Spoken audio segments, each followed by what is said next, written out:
Hello students, welcome to the course Operations Research and Technique. As I have discussed that game theory there are two types of game, that is 2 cross n game and m cross 2 game.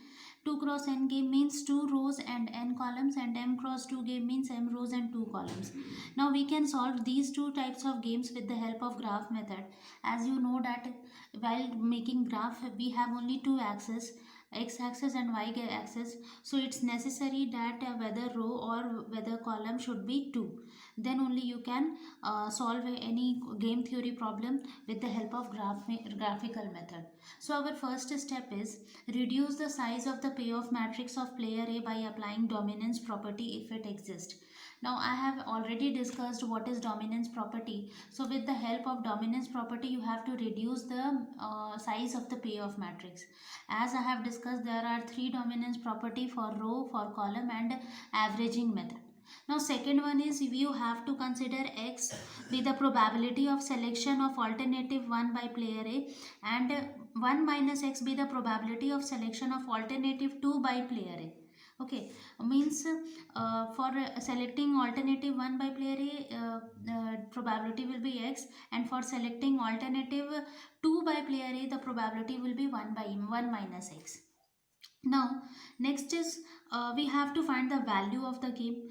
For that we have for when x is equal to 0 and x is equal to 1, this is our third step. And our fourth step is to plot the gain function on a graph by assuming a suitable scale, like keep x on x axis and the gain on y axis and the gain on y axis. Our step 5, that find the highest intersection point in the lower boundary graph. We have to find highest boundary graph, means for this rule is for 2 cross n game. For 2 cross n game we have to find the maximum point, and for m cross 2 game we have to find minimax curve. So for finding maximum point we have to find lower boundary graph. This is very important. And for finding highest intersection in lower boundary graph, similarly if it is m cross 2 game, then we will find highest intersection point in the upper boundary graph. Now our step 6 is, if the number of the lines passing through the maximum point is only 2, form 2 cross 2 payoff matrix. Okay, and go to step 8, otherwise go to step 7. So what is step 8? Means suppose after drawing a graph you will find that there are two lines are intersecting each other. Then we will just write solve the 2 cross 2 game using oddment and find the strategies for player A and B, also value of the game.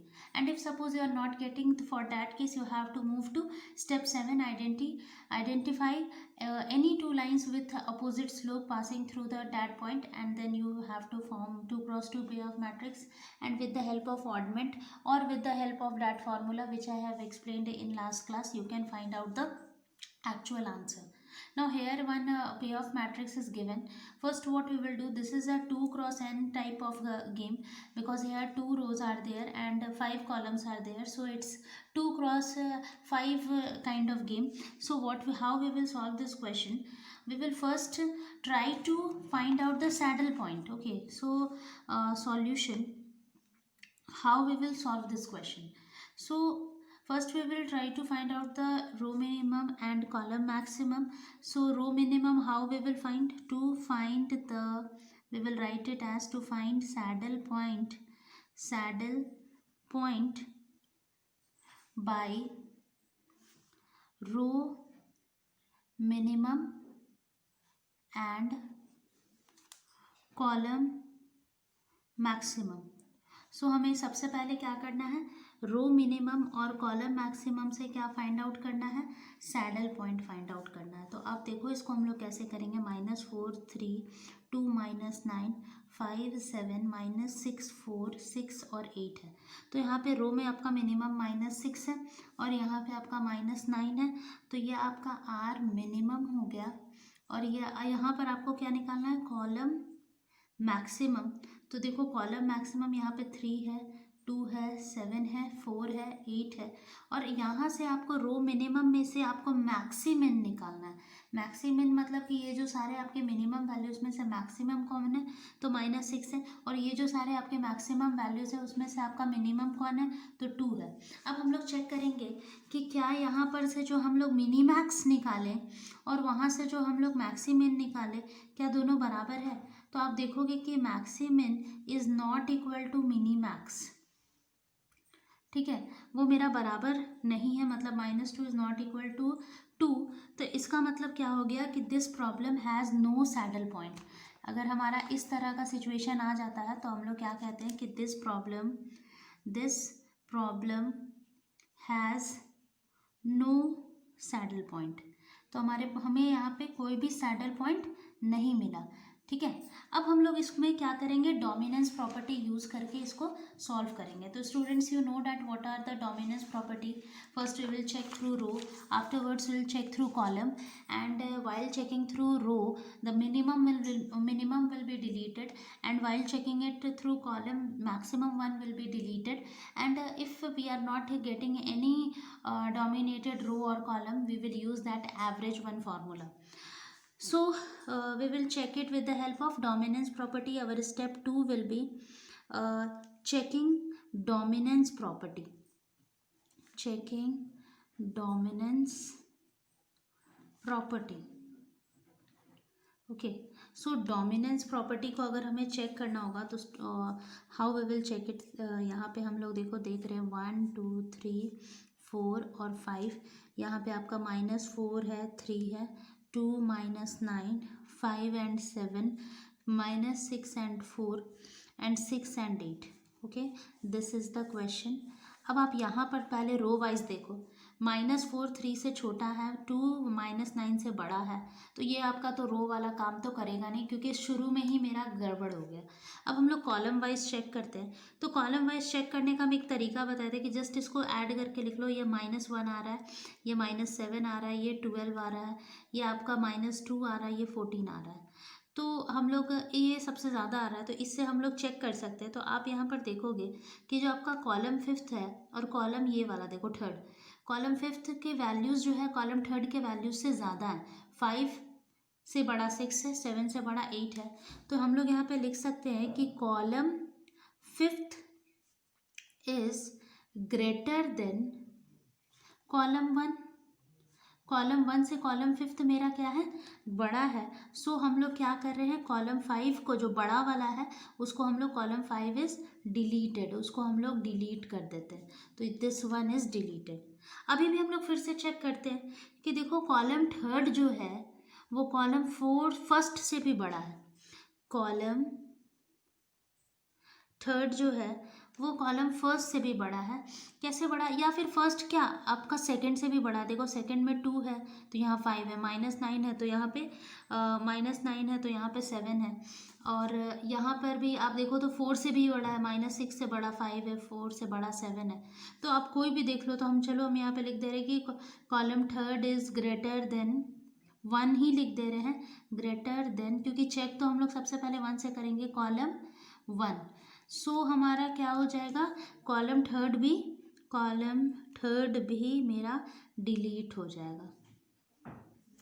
ठीक है, अब column 3rd भी अगर मेरा delete हो जाएगा तो हम लोगों को क्या बचेगा, हमारे पास क्या बचेगा, now the pay of matrix is, now the pay of matrix, हमारे पास पे ऑफ मैट्रिक्स क्या बचेगा, 1 2 1 2 4, यहाँ पे -4 3 2 -9 -6 4। तो ये हमारे पास बचेगा पे ऑफ मैट्रिक्स। अब देखो हम लोग यहाँ पे क्या करेंगे, इससे ज़्यादा तो मेरा रिड्यूस हो नहीं पा रहा है, तो डोमिनेंस प्रॉपर्टी जितना कर सका वो किया। अब हम लोग यहाँ पे ग्राफिकल मेथड का एक जो स्टेप है वो देखेंगे। स्टेप 3 हमारा हो जाएगा कि लेट द प्रोबेबिलिटी, अब देखो यहाँ पे 2 है तो प्रोबेबिलिटी ऑफ सिलेक्शन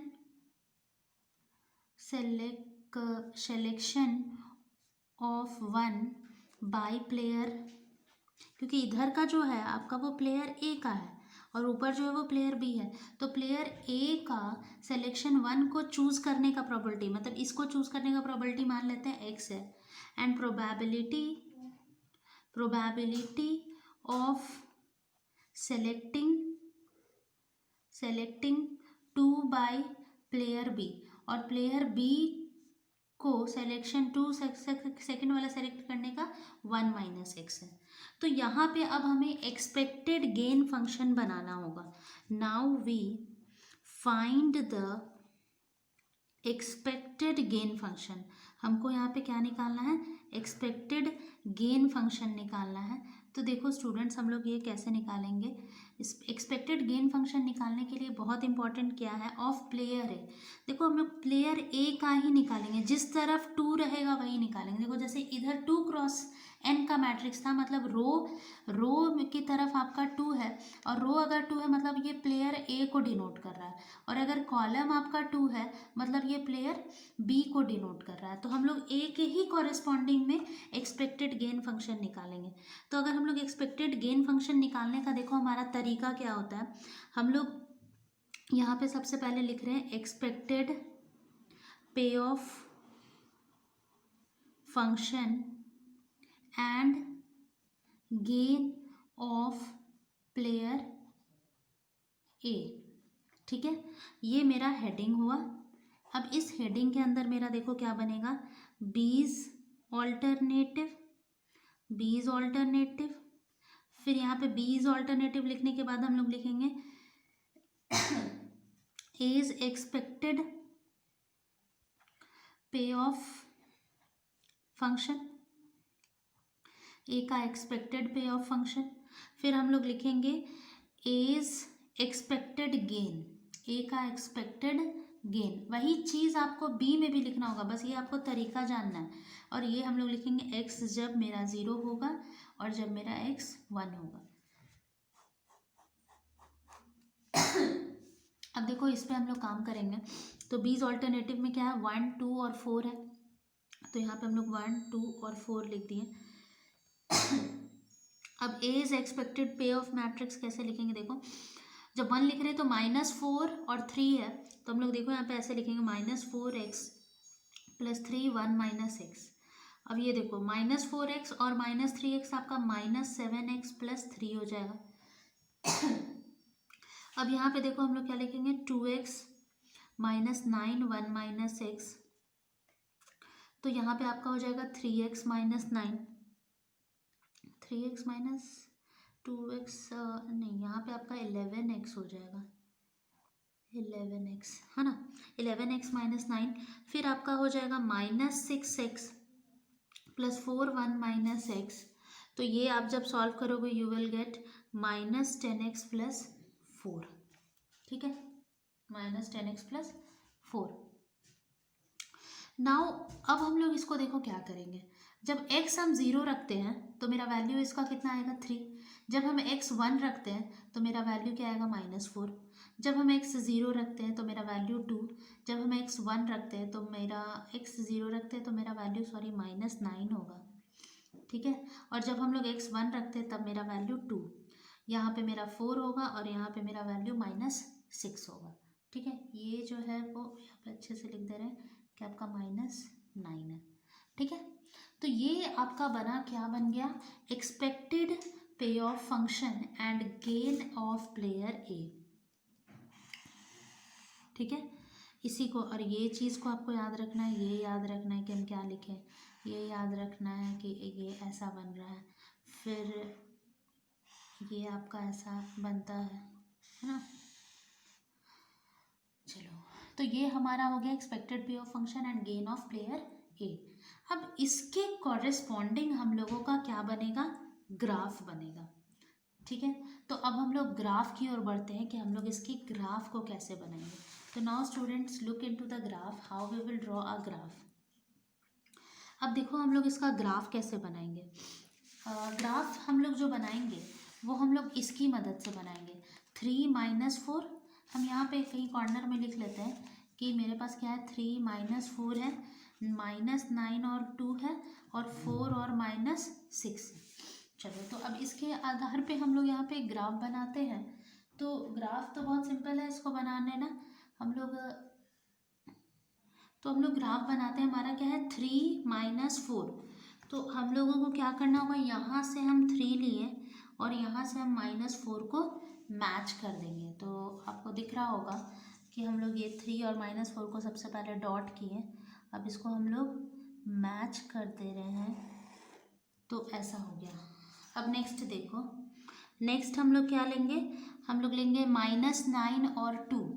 -9 आपका यहाँ पे है और 2 आपका यहाँ पे है, तो ये आपका समथिंग लाइक दिस,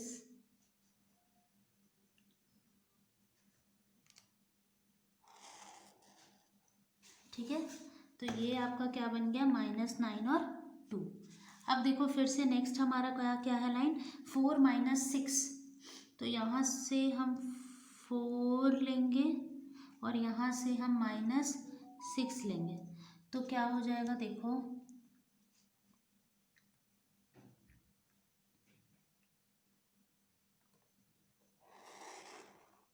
4 - 6। तो हम लोगों के पास सारा वैल्यूज़ आ गया, हम ये ग्राफ बना लिए। अब देखो स्टूडेंट्स, हम लोग क्या पढ़े थे उसको एक बार आप गौर करो कि हम लोग पढ़े क्या थे, कि हम लोगों को इस तरह से काम करना है, उसके बाद हमें ग्राफ बनाना है, एक्स एक्सेस वाई एक्सेस को ऐसे, फिर find the highest intersection point in the lower boundary graph. Lower boundary graph में हमें हाईएस्ट इंटरसेक्शन पॉइंट निकालना है। तो लोअर बाउंड्री ग्राफ मेरा क्या हुआ, लोअर बाउंड्री मतलब कि इसके नीचे, फिर इस लाइन के भी नीचे और फिर इस लाइन के भी नीचे, तो कॉमन लाइन मेरा क्या हो गया, कॉमन मेरा बाउंड्री जो कॉमन एरिया जो है वो मेरा यही हो गया।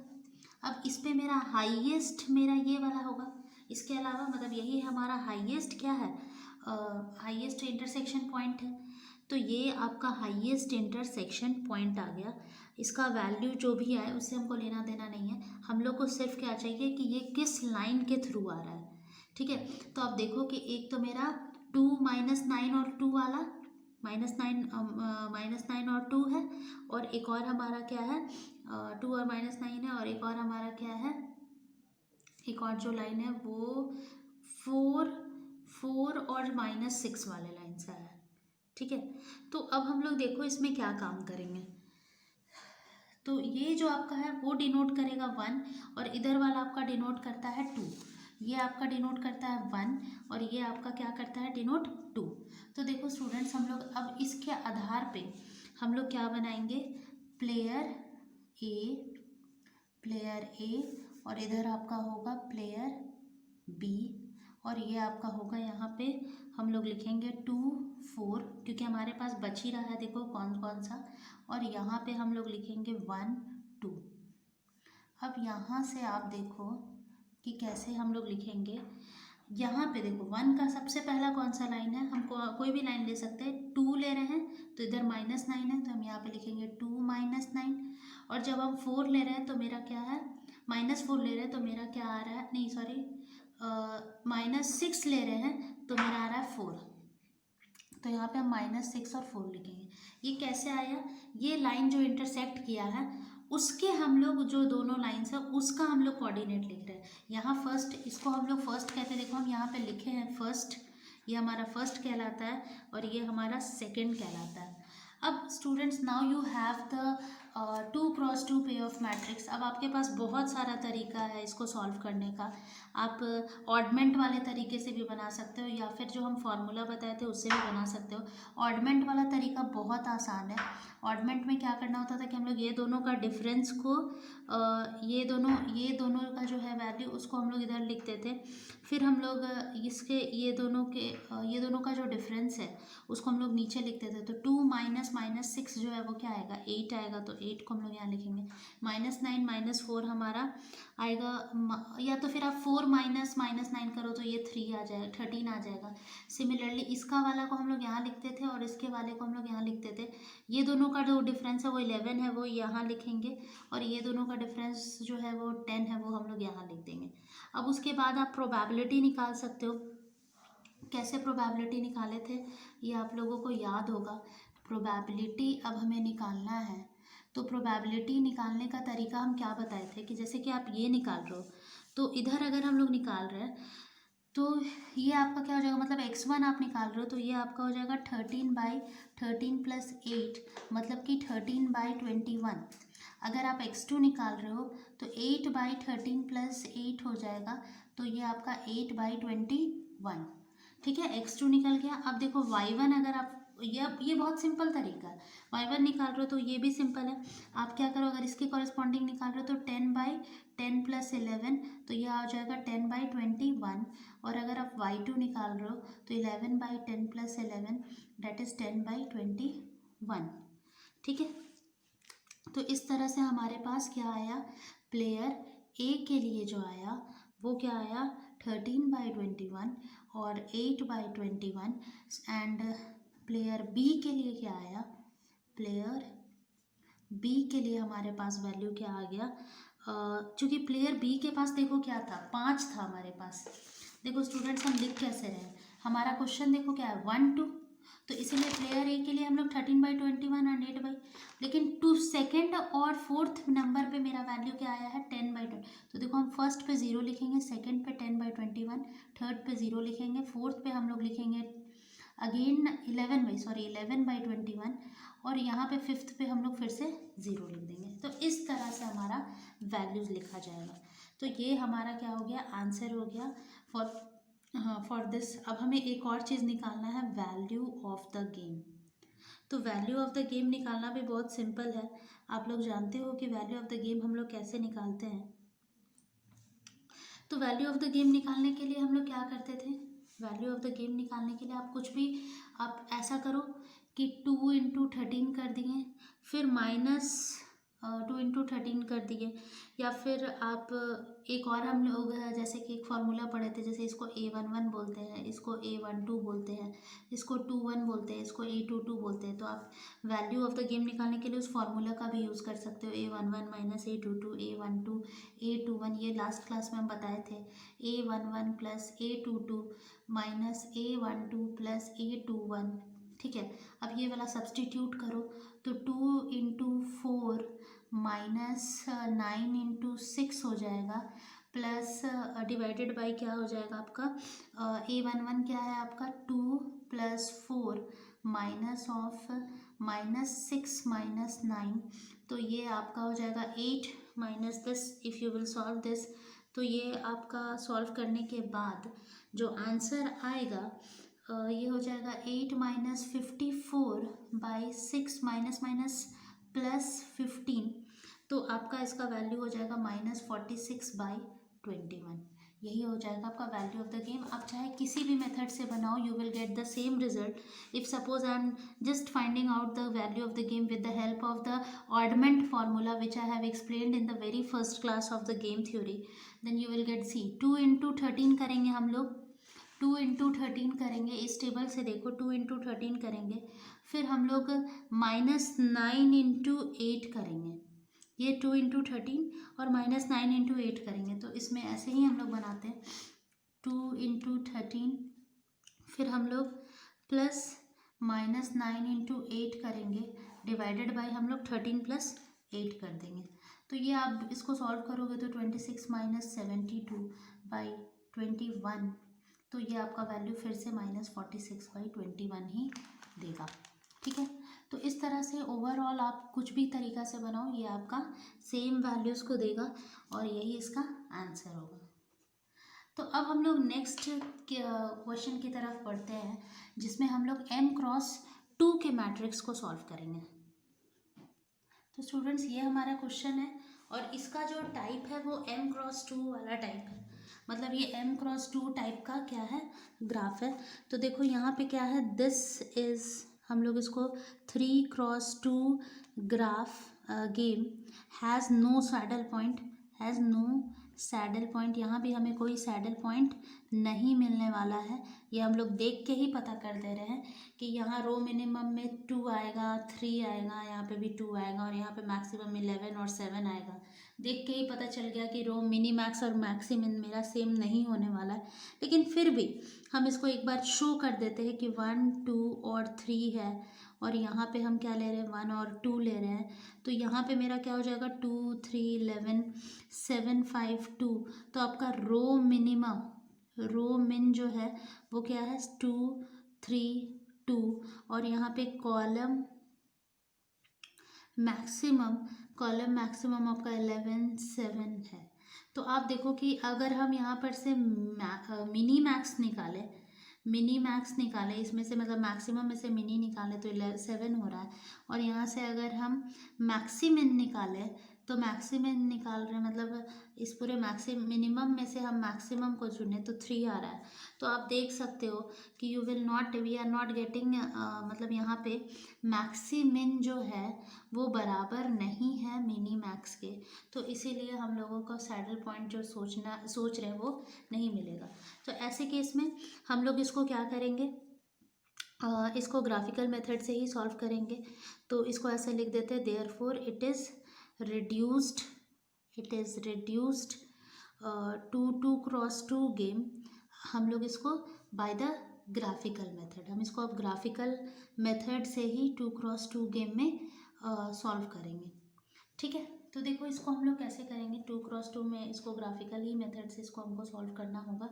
तो ऐसे केस में हमारा क्या आंसर होगा, तो सबसे पहले चूँकि यहाँ पे जैसे कि प्रीवियस क्वेश्चन जो था, प्रीवियस क्वेश्चन में हम लोग late the probability of selection of one को बाई प्लेयर ए को एक्स माने थे। तो यहाँ पे चूँकि अब तो हम लोग प्लेयर वन को नहीं लेंगे, अब हम लोग लेंगे लेट द प्रोबेबिलिटी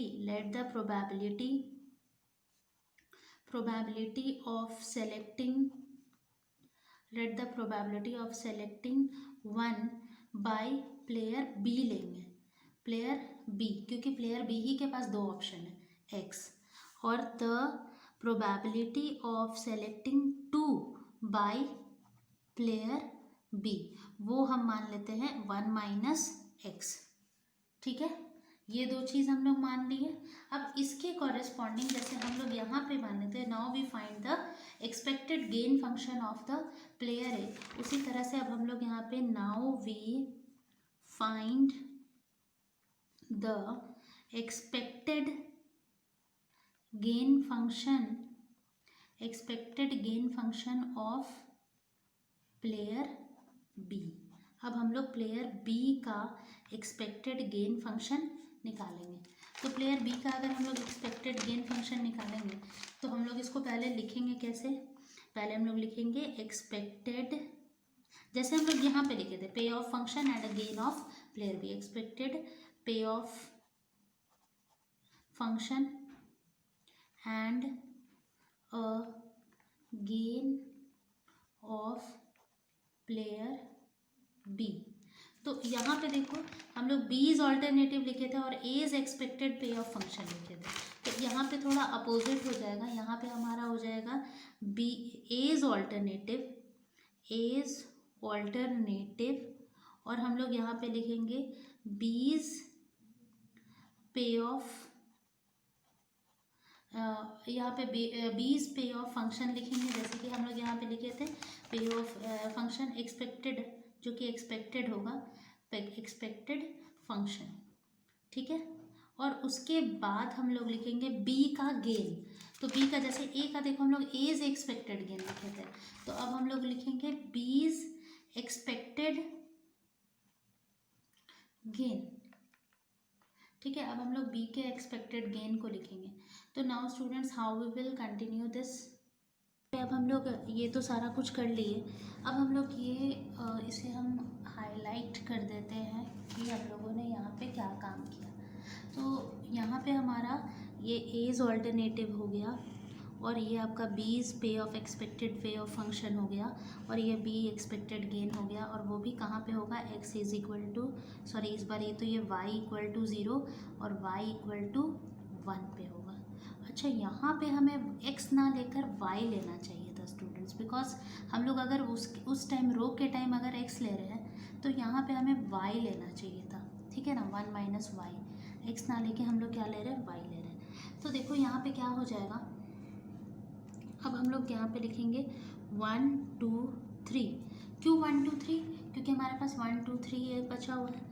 तो अब हम लोग किस तरह से चलेंगे, 2 और 7, तो ये मेरा क्या हो जाएगा 2y प्लस 7 1 माइनस वाई, फिर 3y plus 5 1 minus Y plus 11y plus 2 1 minus Y. अब इसको आप सॉल्व करोगे तो you will get 5 minus 5y plus 7, यहाँ से आपको मिलेगा माइनस 2y प्लस 5, और इसको अगर आप सॉल्व करोगे 11 माइनस 2y तो आपका 9y प्लस 2। तो ये आपका इसमें अगर आप y 0 रखोगे तो 7 5 2, और अगर 1 रखोगे तो इट्स 2 3 11, ठीक है, ऐसा कुछ वैल्यूज़ हमारा आएगा। अब हम लोग देखो इसमें क्या करेंगे, अब हमारा ये तो हो गया, सारा वैल्यूज़ आ गया 7 11 1। अब हम लोग इसके कॉरेस्पॉन्डिंग क्या बनाएंगे, ग्राफ बनाएंगे। तो अब हम लोग इसके कॉरेस्पॉन्डिंग ग्राफ देखो कैसे बनाते हैं, हम लोग इसके कॉरेस्पॉन्डिंग एक ग्राफ बनाते हैं। तो स्टूडेंट्स बीच में जो हमारा वैल्यू होना चाहिए, ये जो मिड में जो वैल्यू होना चाहिए वो कुछ इस तरह से ही होना चाहिए, क्योंकि इस बार मेरा सारा पॉजिटिव आया 7 2, देखो क्या क्या आया था इस बार 7 2 5 3 और 2 11, ऐसा है ना। तो देखो हम लोग कैसे बनाएंगे, तो ये आप लोग तो जानते हो कि हमारा इधर जो है वो 1 लिखाता है और इधर हमारा 2 लिखाता है, तो ठीक है। अब उसके कॉरेस्पॉन्डिंग हम लोग काम करते हैं, 7 और 2 है, तो 7 और 2 है, तो हम लोग इसको कैसे बनाएंगे, हम लोग का इस तरफ होगा 7 और इधर होगा 2, ठीक है। उसके बाद फिर हमारा होगा 5 और 3, तो इस तरफ हमारा 5 और इस तरफ होगा हमारा 3। तो इसको हम लोग मैच कर लेते हैं, नहीं तो हम लोग लास्ट में गड़बड़ा जाएंगे।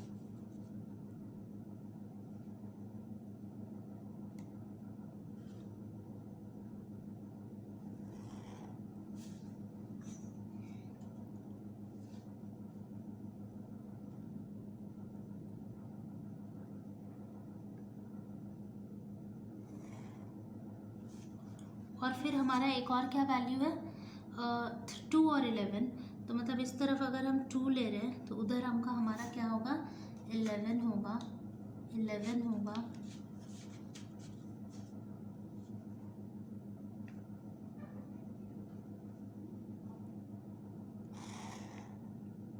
ठीक है। अब हमें यहाँ पे क्या करना है, जैसे पिछले वाले में तो हम लोग लोअर बाउंड्री में मैक्सिमम इंटरसेक्शन मतलब हाईएस्ट इंटरसेक्शन ढूंढ रहे थे, अब हम लोगों को अपर बाउंड्री में लोएस्ट इंटरसेक्शन मतलब अपर बाउंड्री में इंटरसेक्शन ढूंढना है। तो लोएस्ट मतलब यहाँ पे देखो, यहाँ से हमारा अपर बाउंड्री स्टार्ट हो जाएगा, ठीक है, इसके ऊपर का जो भी है वो हमारा अपर बाउंड्री हो गया, ठीक है ना। ये जो मेरा पोर्शन है ये हमारा अपर बाउंड्री होगा। अब इस पॉइंट ये हमारा मैक्सिमम पॉइंट ऑफ इंटरसेक्शन हो गया। तो देखो ये कौन से दो लाइन पे, एक 2 और 11 को मिलाने वाला लाइन और एक 7 और 2 को मिलाने वाला लाइन। तो इसे हम लोग लिखेंगे कैसे, 2 क्रॉस 2 पे ऑफ मैट्रिक्स में इसे हम लोग लिखेंगे कैसे स्टूडेंट्स। तो यहाँ पे देखो हम लोग सबसे पहले यहाँ पे लिखेंगे कि thus the given matrix can be written as thus the given matrix, ठीक है, या फिर इसको आप गेम बोलो, can be written as reduces to the following 2 cross 2 game. देखो कैसे हुआ, ये मेरा ये वाला लाइन जो है वो क्या है 2 7 है, तो हम सबसे पहले बोले थे 2 लिखेंगे फिर 7 लिखेंगे, तो ये आपका हो गया 2 7। फिर आपका क्या होगा, ये वाला सेकंड वाला लाइन आपका 2 11 है, तो हम लोग इसको क्या लिखेंगे 11 इधर और 2 इधर। और ये तो आपका चूँकि देखो ये दो लाइन है, ये दो फर्स्ट लाइन, ये लाइन है और ये लाइन है, तो ये मेरा लाइन कौन सा शो कर रहा था, देखो हम यहाँ पे सेकंड वाला, ये फर्स्ट वाला शो कर रहा है ना। और हमारा ये जो लाइन है 2 और 11 वाला वो थर्ड वाला को शो कर रहा है, तो हम यहाँ पे फर्स्ट और थर्ड लिखेंगे और वो तो मेरा 1 और 2 ही होगा। देखो ये इस तरह का मेरा पैटर्न था ना कि 7 2 होगा, 5 3 2 11, या फिर आप यहाँ पर भी देख सकते हो कि जो फर्स्ट है वो मेरा 7 2 को शो कर रहा था और मेरा थर्ड जो है 2 11 को, वही वाला चीज़ यहाँ पे बस थोड़ा सा अपोजिट हो गया है। तो हम लोग गेम बनाते वक्त तो यही काम ही करते हैं ना, तो ऐसा हो गया। तो अब आप बताओ, इसको आप आराम से निकाल सकते हो। ऑडमेंट वाला तरीका हम पहले ही बता चुके हैं, ऑडमेंट वाला तरीका। अब ये दोनों का जो आपका डिफरेंस होगा, सॉरी सम होगा, वो 9 होगा। ये दोनों का डिफरेंस जो है 9 वो हम यहाँ लिखें। 7 और 2 का डिफरेंस 5 को हम यहाँ लिखे हैं, ठीक है। अब उसके बाद 2 और 11 का डिफरेंस 9 हम यहाँ लिखें और ये दोनों का डिफरेंस को 5 को हम यहाँ लिखें। तो अब हम लोग इस तरह से फिर क्या निकाल सकते हैं, प्रोबेबिलिटी निकाल सकते हैं। प्रोबेबिलिटी निकालना भी बहुत सिंपल है। आपको क्या करना है, पहला वाला के लिए x1 निकालने के लिए 9/9 + 5, तो ये आपका 9/14 हो गया। x2 निकालने के लिए आपका 5/9 + 5 होता है, तो 5/14 हो गया, ठीक है। अब हम लोग y1 निकालने के लिए क्या करेंगे, y1 = 5/5 + 9 हो गया, y2 = 9/5 + 9 हो गया, तो ये आपका वैल्यू 5/14 हो गया, ये आपका वैल्यू 9/14 हो गया, ठीक है। तो इस तरह से हमारा क्या क्या निकल गया, x1 निकल गया 9/14, x2 निकल गया 5/14, y1 निकल गया 5/14 और y2 निकल गया 9/14, ठीक है। वैल्यू ऑफ द गेम आप लोग जानते हो कैसे निकलता है। वैल्यू ऑफ द गेम निकालने के लिए कुछ भी कर सकते हैं, 2 × 9, उसके बाद हम लोग +11 × 5/9 + 5, ये वाला तरीका से बना दिया, ऑडमेंट वाला तरीका से। तो ये आपका 14 हो गया और इधर आप सॉल्व करोगे तो 73/14 हो जाएगा, ठीक है ना, 73/14। तो यही आपका वैल्यू ऑफ द गेम हो गया। तो अगर हमको ये लिखना होगा कि ऑप्टिमल स्ट्रैटेजी फॉर प्लेयर ए के लिए ऑप्टिमल स्ट्रैटेजी क्या होगा, तो हम लोग चूँकि प्लेयर ए में तो हमारा 3 था, तो फर्स्ट और थर्ड के लिए आया, तो हमारा होगा फर्स्ट के लिए 5/14, ये वाला 0 हो जाएगा और ये 9/14 हो जाएगा। उसी तरह से फिर से हम लोग लिखेंगे optimal strategy for player B के लिए हमारा ऑप्टिमल स्ट्रैटेजी क्या हो जाएगा, तो वो तो 2 ही था, तो वो एक आपका 9/14 ही होगा और एक आपका 5/14 होगा। तो यही आपका क्या आ गया, और value of the game is that's all, that is 73/14। तो यही आपका आंसर हो गया। तो this is all about today's lecture students. If you have any doubt you can ask and go thoroughly to both the questions. I have already shared the PDF notes with you all. If you have any doubt you can ask and thoroughly you have to solve it. Thank you.